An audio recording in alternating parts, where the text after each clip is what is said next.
Hey everyone, I'm Sarantos. I'm here with Bodybuilding.com. A little bit about myself. I'm an active duty member of the United States Air Force. I do physical therapy and occupational therapy. I was chosen to be part of the Lift Life ad campaign with Bodybuilding.com, which led me to be part of the team Bodybuilding.com. I'm also the first ever male fitness model sponsored by CytoSport.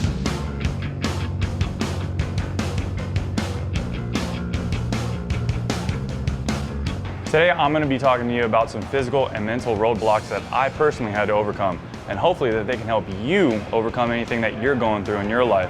I'm also going to be talking about my nutrition, my training program, and any kind of supplements that I use that you might be interested in.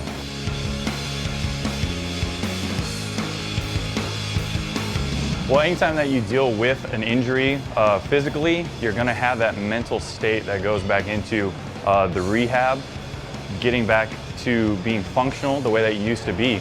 Basically, you have to have that mindset of, am I gonna let it break me down, or am I gonna be stronger for it? After that injury, coming into the gym is more of where do I go from here sort of thing. For me, when I was stabbed, it took away all function in the wrist, almost 90% of my function in the wrist for any kind of exercise.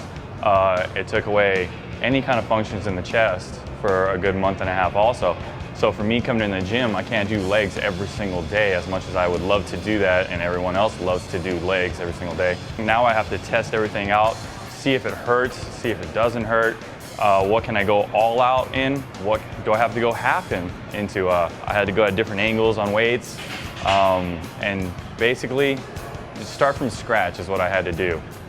It was frustrating, but exciting at the same time, because people would ask me what I'm doing, and it gave me a chance to try to explain exactly what I was feeling, what I was going through, and how it was helping me out. The three biggest things to overcome, probably the acceptance of I'm injured, I'm not gonna be able to do the things I used to. The second thing is coming back into the gym, taking that step and saying, I don't know exactly what I can do, but I'm not gonna let it slow me down. I'm gonna go ahead and do the best I can with what I can do. And the third part is, where am I going to grow from this? Maybe I'm not going to be able to be 100% ever again. How is that going to affect me? You really, really have to take a step back, look at your surroundings, and not be shy to ask for help, to ask questions, because some people might know stuff. They might have gone through what you're going through now.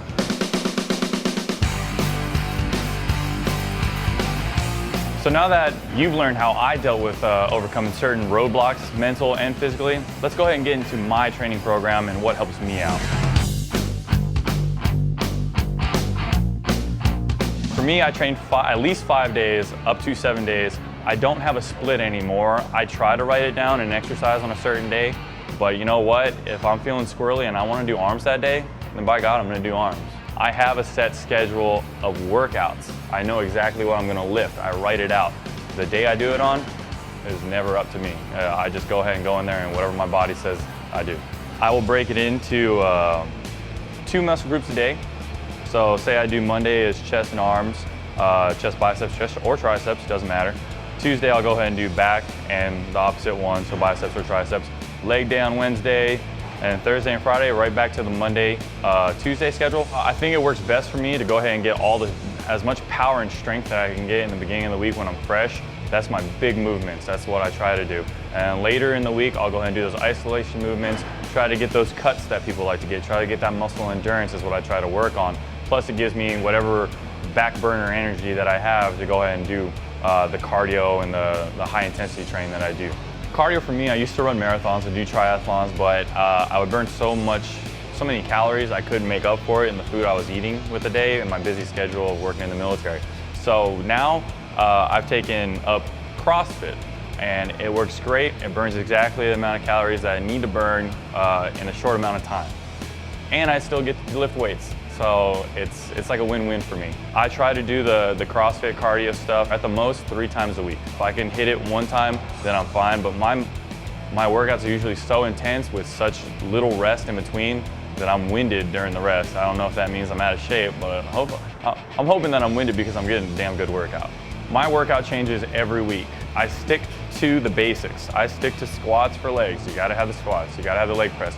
For bench, you gotta have the bench press, flat bench, barbell press. But with those 2 or 3 exercises that I stick into my training program, I'll change the next 3 exercises. So I will always have those staple exercises, those foundation exercises that I do.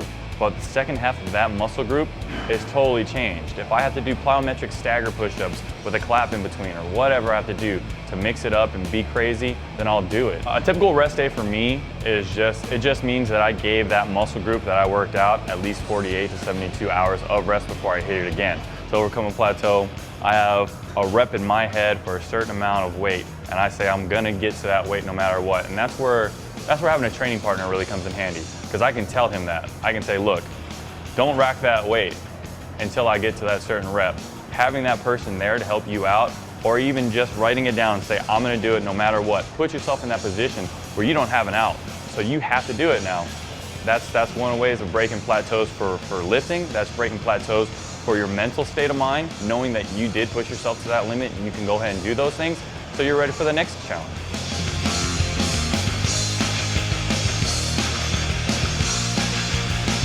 So I hope you enjoyed that. For my full training program, go ahead and visit the page below. We'll throw it off to the side. Let's go ahead and get into my nutrition.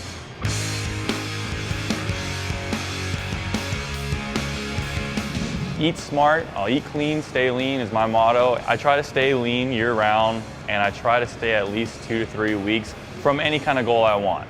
My diet basically consists of my carbs coming in throughout the afternoon. Anything past noon, carbs are coming from veggies and stuff like that. Hopefully by noontime and at the end of the day, I've burnt all that stuff so it doesn't go into fat storage. So I'm not a huge number cruncher. What I do count, if I do count numbers, is ounces of protein in my system.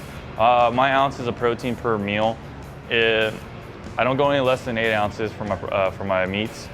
I don't go more than 11 ounces if I do eat a lot of meat. Everything with veggies is a serving, a handful. Can I grab it with a hand and place it on my tray? And that's what I do. Same thing goes for carbs. It's proportion by eye, not proportion by numbers. As long as I get at least 5 meals in, I'm a happy camper. I try to do my best to give it 2 hours to digest and eat the next meal. Sometimes I'm hungry after an hour, so I run out of meals. That's the biggest thing for me. I pack my meals with me, so I have to remember that I have those meals with me. If I get hungry in an hour and I eat that next meal, I might have 10 more hours at work.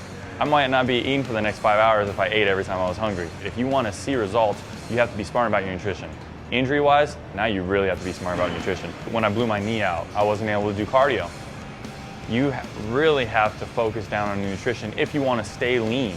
You really have to look at your nutrition and be smart about what you're putting in your body. I actually have a friend that's part of the Bodybuilding.com team. Her name is Jackie K. But what she does is she does this thing called the paleo diet. Basically, if we didn't have it 10,000 years ago, don't put it in your body now. We get our fruits and veggies and everything like that from the ground, from the trees.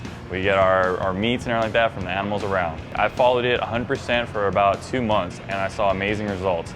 But my brain got a little dumb, and I needed my carbs a little more than I thought I needed. So I followed about an 80% paleo diet with 20% whatever I wanted to eat, brown rice and so on diet. Just like every day in the gym should be a brand new day and exciting.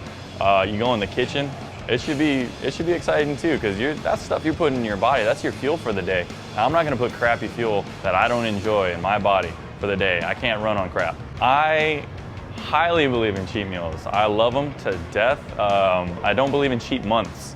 When your body gets into that state of mind of eating all those healthy things, it's kind of weird, because when you go back to trying to put something that's bad for your body in your system, you might be excited for it, but 1 or 2 bites in and your body might not want it. And I've learned that when I eat a piece of cake or something like that. I take a bite in it, hey, I'm happy, I'm satisfied, push it to the side, I don't need the rest.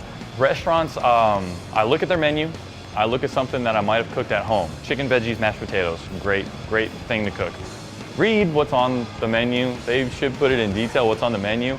If you wouldn't put it on your thing at home, on your food at home, then why put it on there now?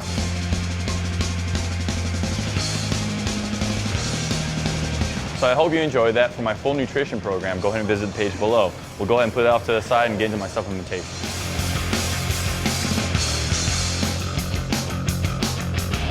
One supplement isn't going to build your muscles, all right? You can take it and just throw out your food. No.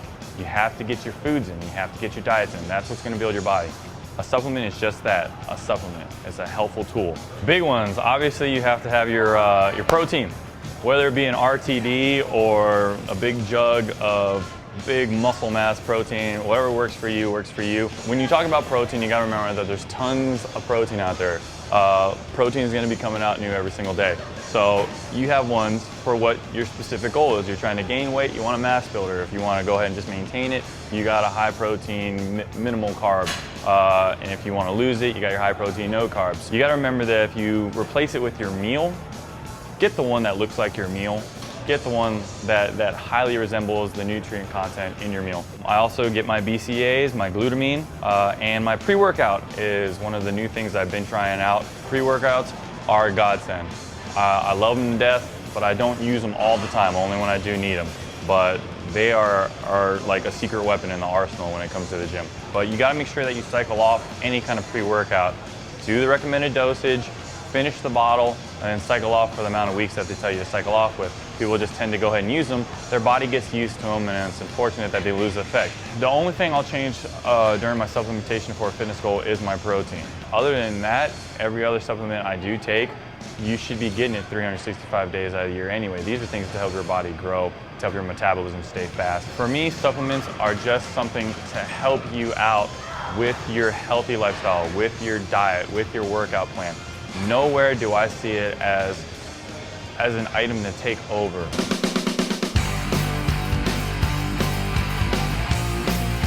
For my full training, nutrition, and supplementation program, go ahead and visit the link below. Feel free to hit me up on BodySpace. My name is Rice8787. You can find that right here at the very bottom of the page. I love to talk to y'all. I love the feedback. And if you are going through something that you think sounds typically what I went through, tell me about it. I absolutely love going and helping out those kinds of people. For more content like this, go ahead and visit Bodybuilding.com.